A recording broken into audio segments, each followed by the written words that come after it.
Hey guys, how you going? This is Billy Eat World, and today we're going to take a look at gaming headsets. Some brands of headsets, like Astros for example, can cost almost as much as a console. So the question is, are they actually worth it? The reason that I bring this topic up is because, as well as making YouTube videos, I work as an audio engineer, and all-in-one headsets aren't really good for either of these things. For some people though, a gaming headset is perfectly fine, so hopefully this video will give you a good idea of why you'd want to choose one or the other. So to kick off, like I said, gaming headsets are generally an all-in-one approach, giving you a microphone as well as a set of headphones. Most good headsets allow you to connect multiple sources by USB, Bluetooth or analog, and some also give you the option to mix these sources individually. Basically, if you break it down, what you're getting when you buy a good headset is a set of headphones, a microphone, a mixer, and an audio interface. The problem is though, is that they're kind of like a Swiss Army knife in the sense that sure, they're convenient, but none of the components really compare to the individual tools. Now, as far as the headphones go, the best gaming headsets usually boast surround sound capability, which is all good and fine if you're after this feature. Stereo headphones don't give you the space of a surround sound headset, but they will still give you a good sense of direction because after all, we only have two ears.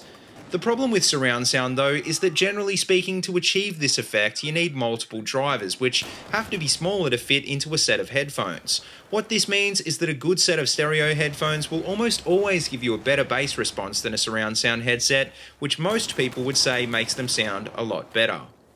The other main component of a gaming headset is the microphone, which suffers from the same problem as the drivers by having to squeeze into the body of the headset. The fact is, a standalone microphone like a Blue Snowball is going to have a much larger diaphragm than a headset mic, which once again gives it a much better bass response. The other problem with a headset is that you're probably going to look like a bit of a dick if you want to use it out and about to listen to music. On the other hand, you can use headphones in a lot more situations, and mics like the Snowball that I mentioned before are also commonly used on PC by YouTubers and streamers. Now, bearing all of this in mind, both options obviously have their pros and cons, but the most common thing that people tend to forget is the inputs, outputs, and the mixing.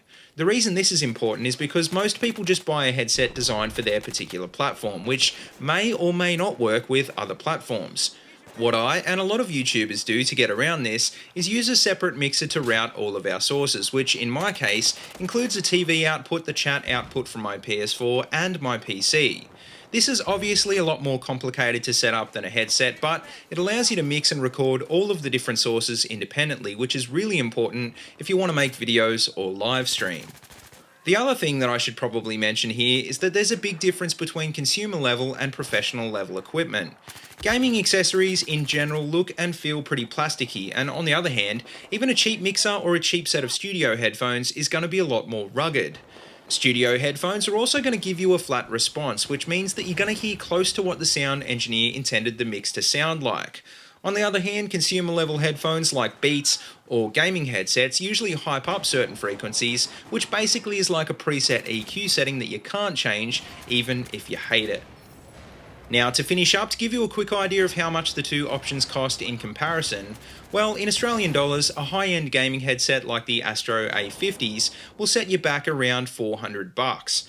Admittedly, the A50s are pretty good though, with multiple digital and analog inputs and a built-in mic, but they of course suffer from all the cons I've already mentioned in this video.